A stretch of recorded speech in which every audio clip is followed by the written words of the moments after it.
South Dakota is going to Wisconsin. Oh, What I knew that. Coyotes. the Coyotes?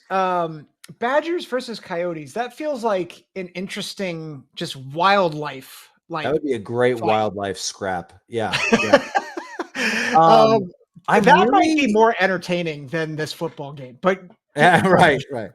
Well, I don't think Wisconsin has a problem with South Dakota this weekend, but I'm really interested. When we were searching for a coach and ultimately hired Matt Rule, who I love and we all love now at this point, I wanted Luke Fickell. I Yeah. wanted Nebraska to go get Luke Fickell. The guy took Cincinnati to the playoff. He's got Big Ten experience. I think he's considered, one of the best coaches one of the better coaches in college football. And maybe Wisconsin will still maybe he'll still prove that at Wisconsin. Mhm. I was, again, you give a lot of grace in a transition year, but what were they, only 6-6 last year? I think 7-6. maybe Yeah. 7. Yeah. Well, so 6-6 in the regular, before the bowl game.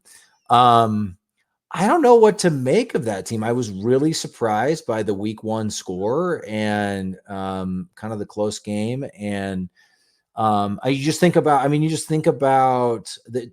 I don't think this is fair because Wisconsin hasn't fallen like we fell for a long time, but people make the comparison of firing Paul Chryst to when Nebraska fired Frank Solich, who, Mhm. that Solich's last team went 9-3. Solich always had a winning record, et cetera, et cetera. So anyway, we don't need to go down that rabbit hole, but they, it's thinking about how Wisconsin's always at least top 25, usually top 10 or 15, always a great defense, always in the conversation. They're navigating away from what they were really good at for a long time. Mhm. And sometimes when you do that, you end up in the wilderness for longer than you expect. So I'm not predicting that. I don't know that. I'm just saying I've been, uh, Nebraska almost beat them last year. We weren't very good last year. So, Yeah. I've just been curious. I'll be curious to watch this Luke Fickell project unfold in Madison. Yeah,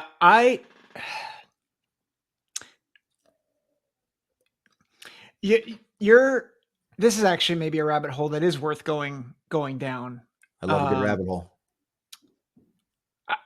so I think Wisconsin wins. Like I think that's obvious. I think I have always, and I'm a Fickle guy, like as an Ohio State guy, Yeah. so I want to see him do well. I have always been concerned of whether his coaching will match the Power 5 level or the Power 4 level. So like very good at Cincinnati. But there's a lot of coaches that do well in the MAC or in the AAC. I mean, I know Cincinnati's Big 12 now, but Yeah. No, we like know. We know at Nebraska. We know. yeah. And it concerns Scott me. Frost. Anyway. Yeah. Right. How could I forget? But like, can you scale to a higher level of competition? And I always go back to the Alabama Cincinnati game, which I know Alabama is awesome, right?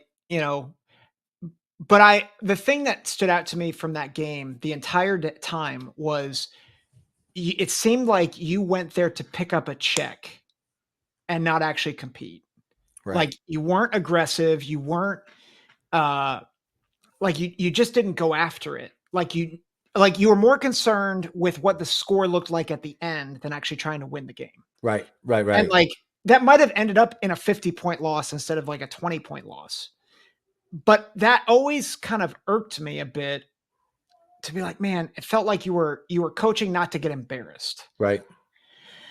And maybe that's the wrong take, but I'm concerned about Wisconsin because you're making all these changes, and I'm like, are you actually making the changes? Are you actually going after it, and are you actually fitting the culture as you're doing it? Yeah. And I think to your point, like to go air raid, but also match a power run game to it. It's like in theory that sounds awesome. Yeah. So that concerns me. I think the other concern, I like Tyler Van Dyke. I thought he would be better, and I had the same thoughts about Tanner Mordecai a year ago, and I'm like, Mm-hmm. is there just something up with who they're targeting as their quarterback? Yeah. So I want to see Van Dyke light it up against South Dakota, because if not, they're going to get drubbed by Bama in a Right. week. Like, I Right. think that's Right. so. This is a huge. It's a huge game for Wisconsin to kind of prove that they can figure it out. Yeah. So Yeah. and we're gonna see how good Western Michigan is this week, because they're gonna go up against Ohio State, and like if Western Michigan, you know, is closer with Ohio State than we expect, which we'll talk about that game in a few minutes, Yeah. then maybe I'll change my tune on Yeah. that. Then you give Wisconsin some grace, but yeah. Yeah, Yeah. but yeah, am I wrong in thinking that with Wisconsin? No, I don't think you are. I mean, again, I get it's a new era, right? We just talked about this, and it's going to be really. We've talked about this on our show. Just getting to the playoff is the new winning the conference, right? Like, Mhm. which means you could, top 3 or 4 team in the Big Ten, which no who in the history of college football has ever strived to be the fourth best team in their conference. But in this new Yeah, era, that would probably get you to the playoff if you're in the Big Ten or the SEC. yeah, So like I say all that to say, I get what Wisconsin's thinking. They don't want to do what they've always done. They don't yeah, want to be good but not great. They want to aim for the top tier of the conference, and so that's why they got rid of Paul Chryst. And Paul Chryst maybe could have gone 7-5 for the next 10 years at Wisconsin or something. Maybe that wouldn't have been good enough and all that. But I just think there's that program, we have a historical connection with Wisconsin because Barry Alvarez played at Nebraska. And then he mm, took the Bob Devaney model and implemented it at Wisconsin. It had physical teams, defense first teams, all those things. And so, I just feel like that program had a lot of things going for it. And there's probably a way to embrace the history and tradition of what you've always done without adopting the air raid or whatever. I mean, Frost always said he was going to bring Oregon speed and that Oregon offense and combine it with Husker power, and it never worked. yeah, And so again, there were a lot of reasons why Frost didn't work. So maybe Fickell will figure it out. I don't know. I'm just with you. It feels like a weird time for them.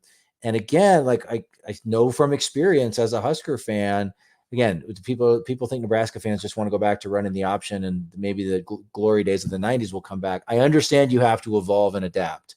yeah, But making wholesale changes right as so much change is happening across the college football landscape, I feel like you risk getting sucked into the space time continuum and having a hard time finding your way out or something. yep, I don't know if yeah. that makes any sense, but No, yeah. yeah. I think you evolve, but you maintain the same principles and core, Yeah. right? Right. And I think you're speaking, I think, to what maybe where I'm concerned about is, rather than, like, they say they want to keep the same foundation, but are you actually fundamentally changing that foundation with what you're trying to do? And Right. I think that's a good. I was gonna say Nebraska does, like, you guys do have good experience in that with the Scott Frost experience, and I think there were other issues with Scott Frost besides that, but Lots of them. Yeah. yeah, Yeah. I I hope Fickell, like, I hope what we're saying isn't true of Fickell, because I think he is. I think he's a good dude. I want to believe that he is a good coach, but I am concerned about his ability to scale up from Cincinnati. Yeah. So Yeah. they win. I think they'll win. There's no line, but I think they'll Yeah. win. But they better work on some stuff if they want to keep it close with Alabama next week. No doubt.